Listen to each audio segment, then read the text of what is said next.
there is a third powerful phase of the moon, the dark moon.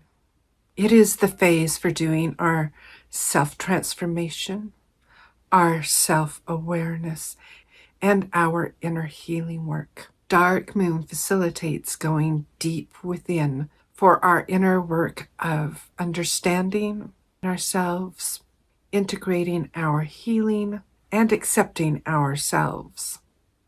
Join me as we explore the power of the dark moon and how we can use it in our lives. Welcome. Dancing with the Goddess is how we move through and experience life as modern mystic women. I believe anyone can be a modern mystic woman and experience awe, beauty, and magic in our daily lives. I'm Tora Airishnamun, a modern mystic, author, and book doula. Join me as we discover who we are meant to be, explore different modalities for self-improvement and transformation, and reawaken to our goddess magic and feminine divine selves. I invite you to dance with the goddess with me. Here's today's episode. The dark moon is a powerful phase of the moon, and it's one that a lot of people don't know about or don't work with. For my magical system, the dark moon is astrological new moon. It's the time when the moon and the sun are conjunct, and so you can't see the moon at all. Maybe if you're up at 4 a.m., you might see that last sliver of it. But for most of us, we're not going to be seeing that moon. Dark moon is the day of astrological new moon, one day before and one day after. So you have this 3-day period of working within, of introspection, of going within. As I talked about in episode 3, new moon and dark moon have different energies. New moon is when things are happening, when newness and growing.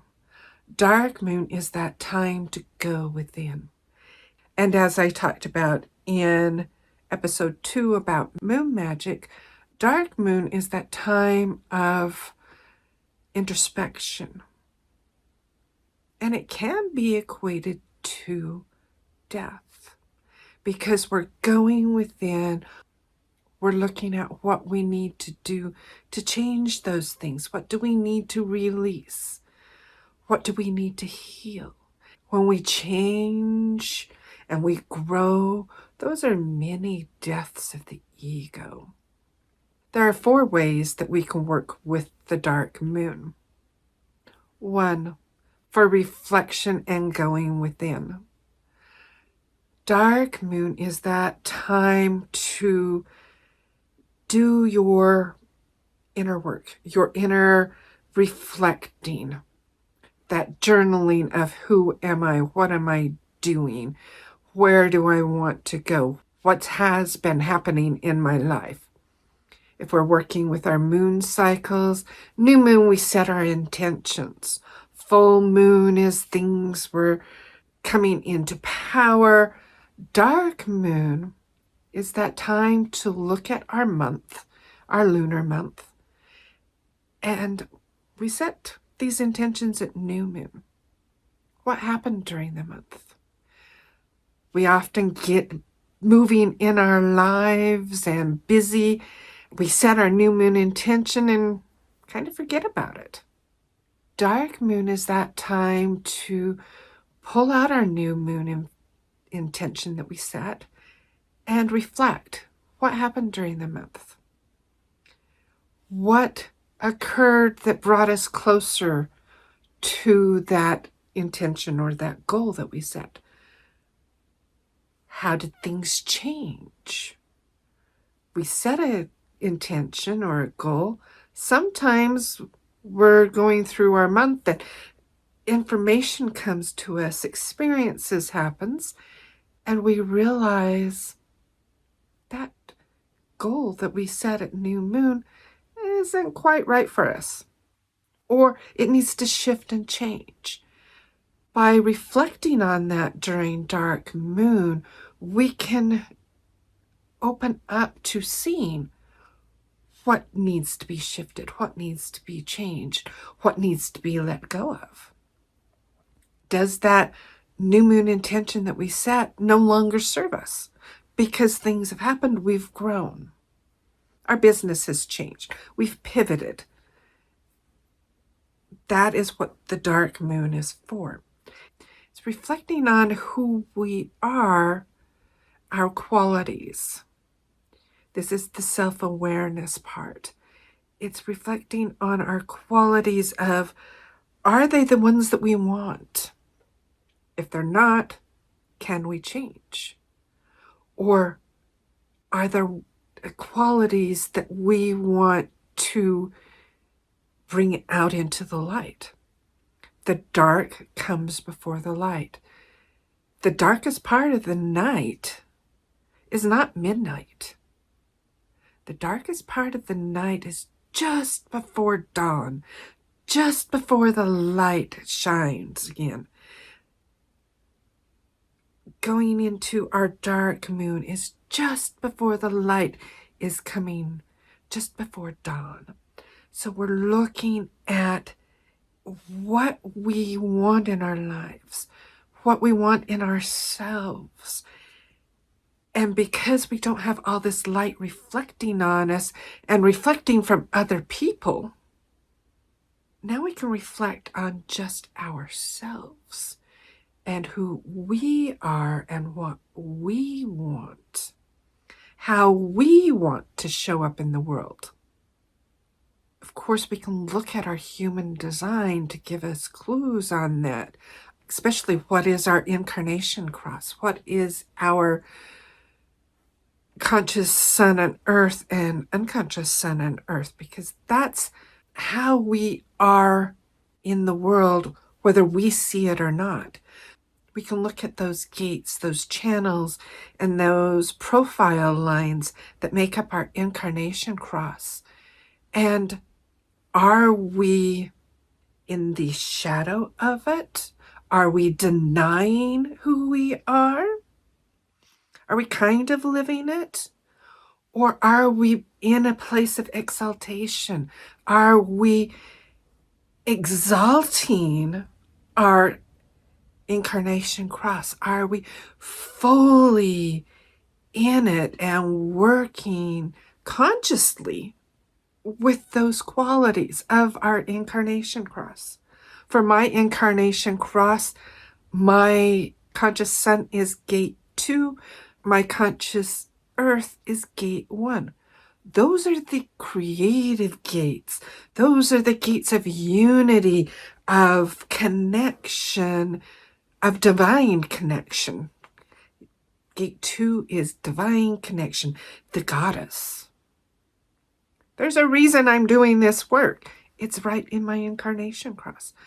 I am now, because I'm aware of my incarnation cross, able to use the dark moon energies and reflecting on those gates. My unconscious sun is gate 49, which is the gate of revolution, of bringing forth changes. Gate 19 is part of that social contract. And combined with gate 49, are there things in our social contract that we need to change? Knowing that about myself and my incarnation cross, I can take this time at dark moon to reflect on that. And what am I doing? Am I running away from that? Am I in the psychology shadow of it? Am I in the not self of it in human design terms? Or is it out in the light? Am I consciously fulfilling those things? Am I consciously living that aspect of my design? Because whether I'm conscious of it or not, My incarnation cross, your incarnation cross, is always working. It is how other people see you. It is how other people interact with you.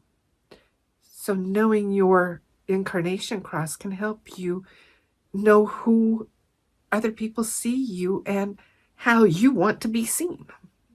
The second way that we can work with the dark moon is in that shadow work.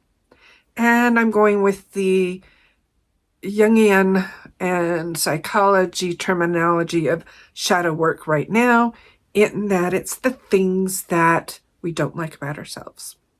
It's our weaknesses. It's the things that aren't our strengths.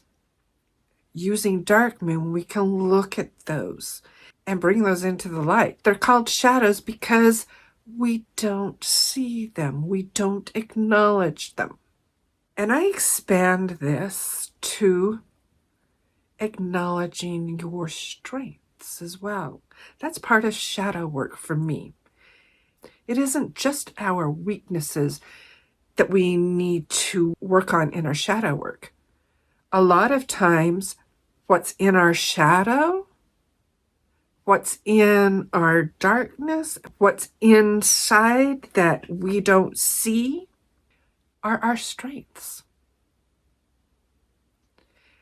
And our shadow work and using the dark moon can help us look at what we're good at.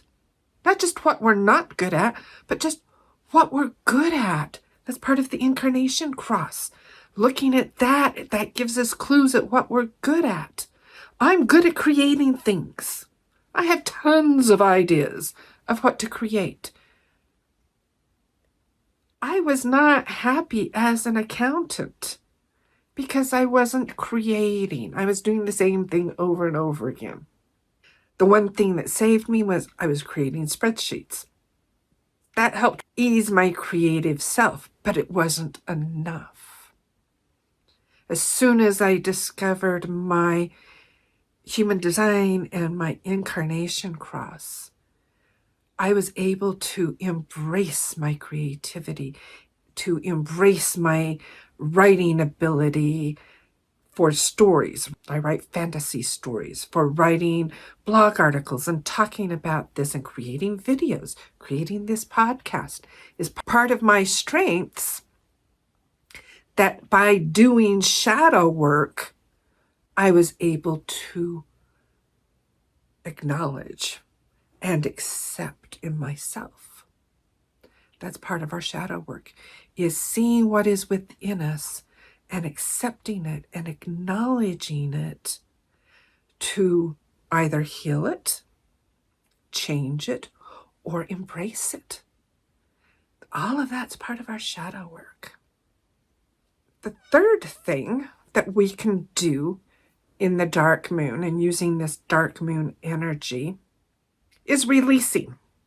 Dark moon is the time to really do your releasing, your cutting, your banishing, your letting go spells and rituals and work. Not the full moon.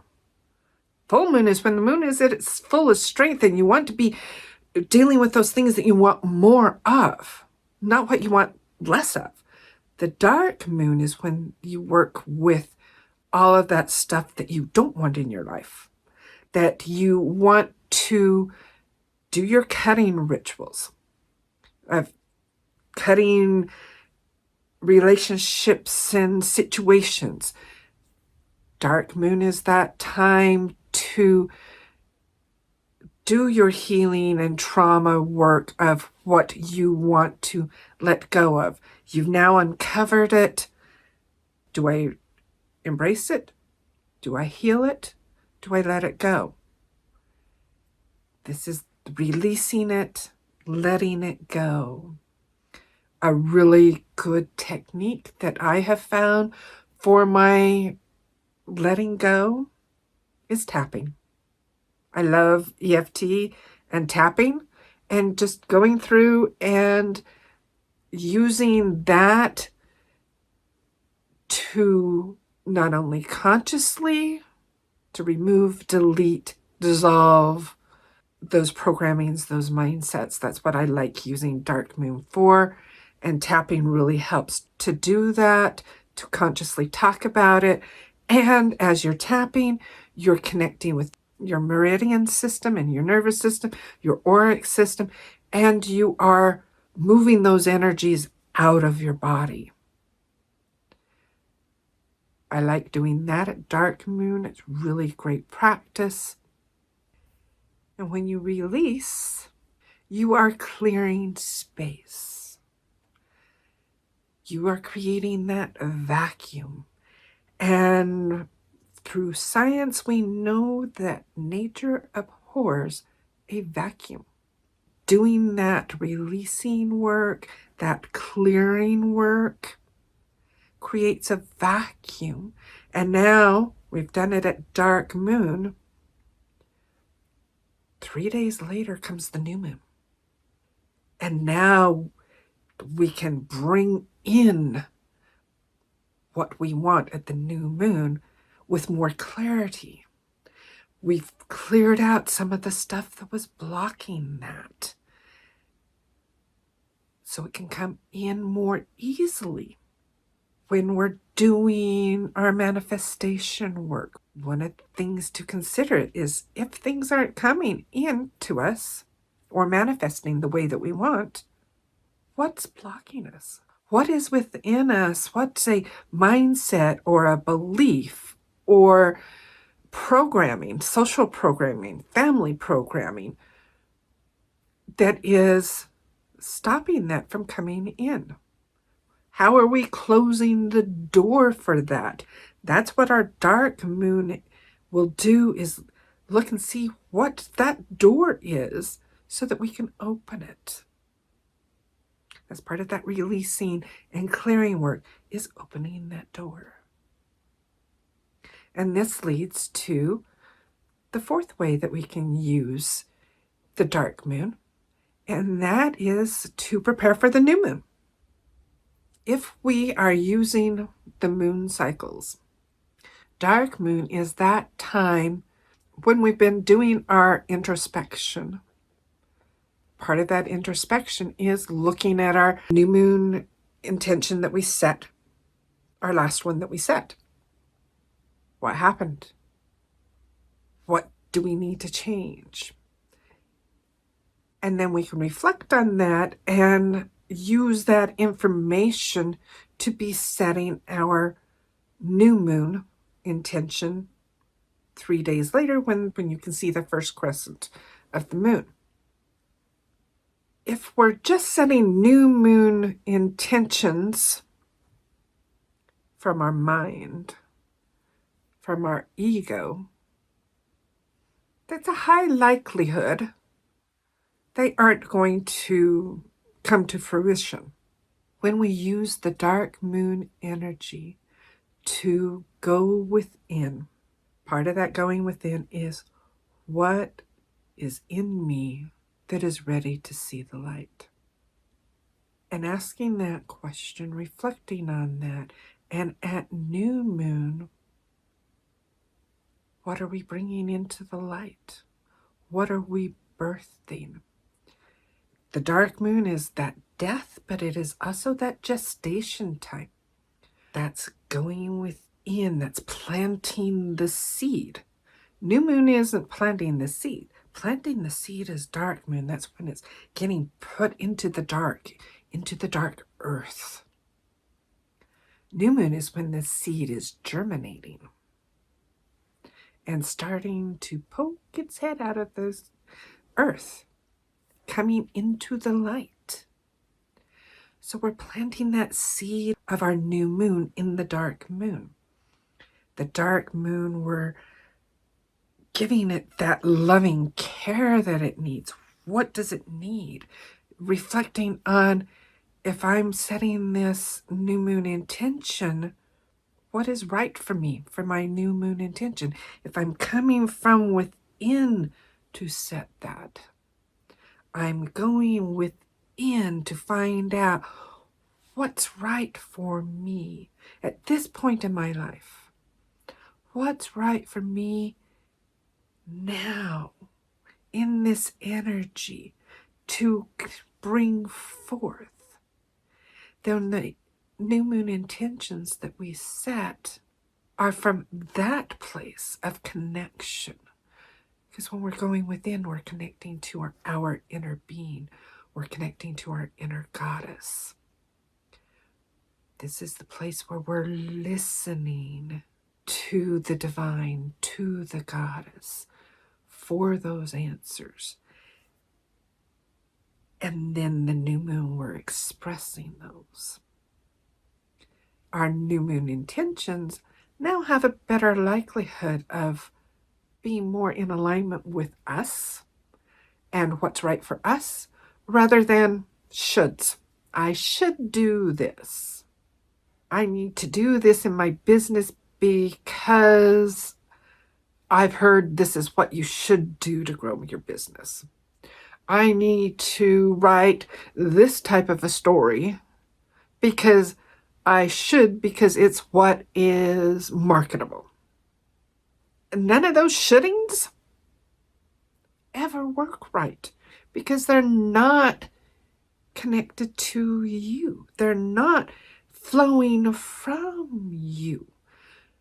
In your business, you're asking in your dark moon, what is my next step in my business? What is right for my business, my customers, my clients, and me to be doing? And then at new moon, you set those intentions, those goals that came up through your reflection and your meditation during dark moon. That dark moon period, that 3-day period, gives you time, especially if you have emotional authority in human design, that 3 days gives you that time to feel into that. Is that really right for me? Is that really what I need to be doing for my business, in my life?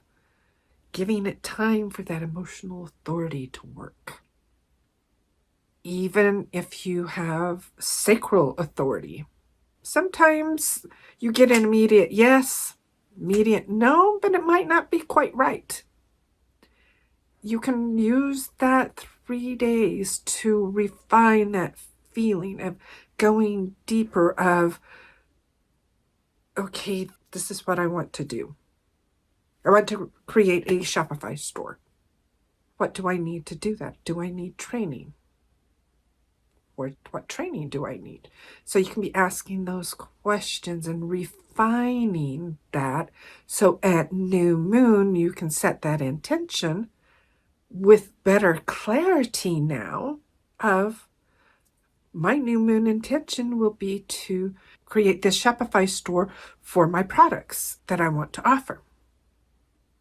You will now have a better chance of that intention and that goal because you're more clear in it, because you've done that preliminary work. Part of this dark moon and prepping for the new moon is looking at that prior intention. Is it something that we still want to work on? Do we need to tweak it a little bit and pivot a little bit? If so, how? Do we want to work on something new? Did that new moon come to fruition or reach the point where it's time to do something new and focus on something new? Using the dark moon to reflect on that will give us that clarity of work on the same thing, change it a little bit, or do something totally different and new. Those are the 4 ways that we can work with the dark moon. As a recap, 1 is reflection and going within. 2 is doing our shadow work. 3 is for releasing and clearing. And 4 is prepping for the new moon and gaining more clarity. I've created a dark moon ritual that includes journaling and doing a card reading to help you go deep within and find out what it is that you need to heal, to acknowledge, to birth. And I've linked that in the show notes. I have both a video about it and a blog article. And if you are looking for a community of modern mystic women, of shamans, of witches, of pagans, of spiritual but not religious women, to talk about these things, to have a support system, to talk about working with the moon, to connect with the different goddesses, share our passions, support each other.